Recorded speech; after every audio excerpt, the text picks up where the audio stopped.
देखते हैं और उसका रास्ता सुलभ कर देते हैं, संतों का दर्शन करा देते हैं। महात्मा नारद जी मिल गए। अब नारद जी देखा ध्रुव जी को दूर से तो कहा, अहो तेजा क्षत्रियाणाम, धन्य है इन क्षत्रियों का तेज। 80 साल के बाबा हो गए हैं, फिर भी कहो बाबा भजन करो, कहते नतनी शादी निपट जात फिर भजने करे है, खटिया पकड़े लेटा है। 3200 रात निकल के बाहर आएगा, कान से कम सुनाई पड़े लाए, अब चिंता ये रहे। और ये 5 साल का बालक कितना अद्भुत है, सौतेली माँ के वचनों को मात्र सुनने से ही परमात्मा को ढूंढने निकल पड़ा। अहो तेजा क्षत्रियाणाम, धन्य है इन क्षत्रियों का तेज। मगर परीक्षा लेकर देखो, क्योंकि बहुत काल कथा भागवत सुन के बहुत जन के मन में वैराग्य हो जाता। घर में भाई खटपट तो चलो बाबा के मठ, और हुआ भाई खटपट तो कहाँ चला। तो इसलिए नारद जी ने सोचा कि परीक्षा लेकर के देखूं। अभी छोटा सा बालक है, अरे भगवान की माया इतनी विचित्र है कि बड़े बड़े रसिक संत उस माया में हो जाते हैं, तो 5 साल का बालक ही तो है, इसलिए इसकी परीक्षा लो। नारद जी सामने आए। ध्रुव जी महाराज ने नारद जी को देखा तो प्रणाम किया। नारद जी ने कहा कि बेटा इस घनघोर जंगल में आप क्या कर रहे हो। ध्रुव जी ने कहा, सारा वृत्तांत बताया, पूरी कथा सुना दी। नारद जी मन ही मन गदगद हो रहे हैं। नारद जी मन ही मन गदगद हो रहे हैं कि अद्भुत है इन तेज क्षत्रियों का। मात्र केवल कटु वचन से ही भगवान को ढूंढने निकला, यह दिन भर सरापा जाता, मगर वो घर से हिलते तक नहीं पहुंचे। तो नारद जी ने समझाया कि देखो बेटा, माता पिता तो सहजता से डांट देते हैं, आप उसके लिए इतना बुरा मान गए। आप जंगल चले आए, अभी आपकी खेलने कूदने की उम्र है, पढ़ने लिखने की उम्र है। इस जंगल में बेटा देखोगे तो हजारों लाखों संत तुम्हें मिलेंगे जो 10-10 हजार वर्ष से बैठे हैं, पर परमात्मा की झलक तक की नहीं दिखाई पड़ी अभी।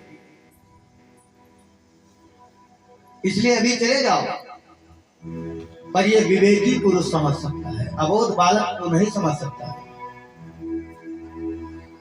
नारद जी बहुत सुंदर उपदेश देते हैं, पर ध्रुव जी महाराज जी के समझ में आता नहीं। ध्रुव जी ने कहा कि महात्मा जी आप बहुत सुंदर कह रहे हो, पर मेरे हृदय में इतने छेद हो गए हैं। सौतेली माँ के वचनों ने मेरे हृदय में इतना छेद कर दिया है कि जैसे चलनी लेकर गाय दूहने बैठ जाओ तो क्या दूध रुक पाएगा उसमें? नहीं। इसी प्रकार सौतेली माँ के वचनों से मेरा हृदय इतना छलनी हो गया है कि आपकी ये अमृतमयी वाणी हमारे हृदय में टिक नहीं है। बस आप इतना बताओ कि भगवान मिलेंगे कैसे। नारद जी समझ गए ये पक्का चेला है, लौटने वालों में से ना। कान में फूंक दिया और कहा कि बेटा मधुवन में जाओ, धर्म कर दे महाराज। भगवान की हिम्मत में उसका टिकट, उसको दर्शन ना दे। ध्रुव जी महाराज आए और मधुवन में आकर के यमुना पुलिन में स्नान किया। यमुना जी ने स्नान किया और संकल्प लिया, हाथ में जल लेकर संकल्प लिया कि तीसरे दिन केवल फल खाऊंगा, 3 दिन तक निराहार रहूंगा। 3 दिन तक निराहार, तीसरे दिन फल। पहला महीना ऐसे भी था, 3 दिन में एक बार थोड़ा सा फल खा लेते ध्रुव जी महाराज, फिर भगवान का मंत्र जाप करते। दूसरा महीना लगा तो थोड़ा नियम और कठोर कर दिया। बहुत जने कथा सुन के भावुक हो गए, कहीं न कहीं नौ दुर्गा के व्रत हम निराजली रहा और सही से एकादशी व्रत नहीं रहे, वही 9 दिन के परिवार द्वितीया 3 तक पहुंचे, चौथे दिन ग्लूकोज चढ़ा है। ऐसी दुर्गति नहीं करनी चाहिए शरीर। ध्रुव जी महाराज कसौटी पर कसते हुए अपने शरीर को ले चल रहे। पहले महीने में संकल्प लिया कि तीसरे दिन फल खाऊंगा, दूसरा महीना लगा तो छठे दिन क्या बोले पत्ते, 6 दिन में एक बार पत्ते खा ले। दूसरा महीना ऐसे बीता, तीसरा महीना लगा तो बोले 9वें दिन क्या केवल यमुना का जल 9 दिन में एक बार, 9 दिन तक निराहार, जितना जल पी सके एक दिन में 9 दिन में एक बार पी लेते, फिर 9 दिन तक भजन करते। जब चौथा महीना लगा तो नियम थोड़ा और कठोर कर दिया। क्या ऐसा किया? द्वादशे हनी, 12 दिन पर एक बार जोर से श्वास खींच लेते और फिर 12 दिन तक बंद। ये एक यौगिक क्रिया है, जब आप उस साधना को करने लगोगे तो ऐसे शरीर बन जाते। 12 दिन में एक बार ध्रुव जी महाराज केवल जोर से श्वास खींच लेते, 12 दिन तक कपाट बंद।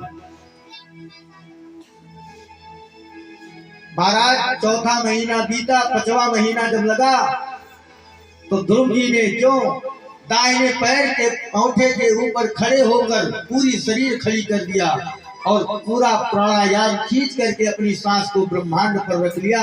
सारे संसार की प्राणवायु को खींच लिया ध्रुव जी ने। सारा संसार छटपटाने लगा, सबकी सांस अवरुद्ध होने लगी। देवता भगवान के शरण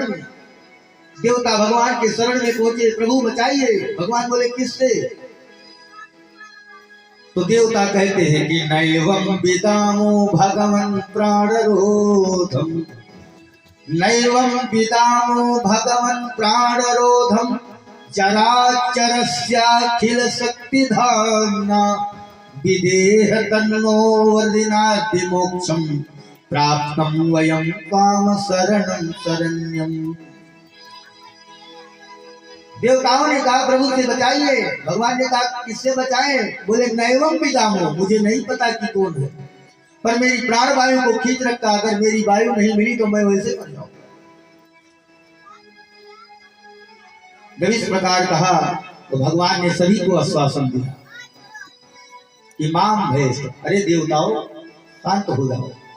उत्तानपादैर्मयि संगात्मः, उत्तानपाद का जो पुत्र ध्रुव है वो इतना मेरे में संलग्न हो गया है कि उसने अपने प्राणवायु के साथ सारी सृष्टि की प्राणवायु को खींचकर ब्रह्मांड पर रख दिया। अभी जाकर उसको दर्शन देता हूं। और महाराज चल पड़े भगवान। परीक्षित से सुखदेव भगवान कहते हैं राजन, आज भगवान ध्रुव को दर्शन देने के लिए नहीं जा रहे हैं। वहां विशेष तरह से अनुमोदन किया कि भगवान ध्रुव को दर्शन देने के लिए नहीं जा रहे हैं, आज ध्रुव का दर्शन करने के लिए जगदीश्वर जा रहे हैं।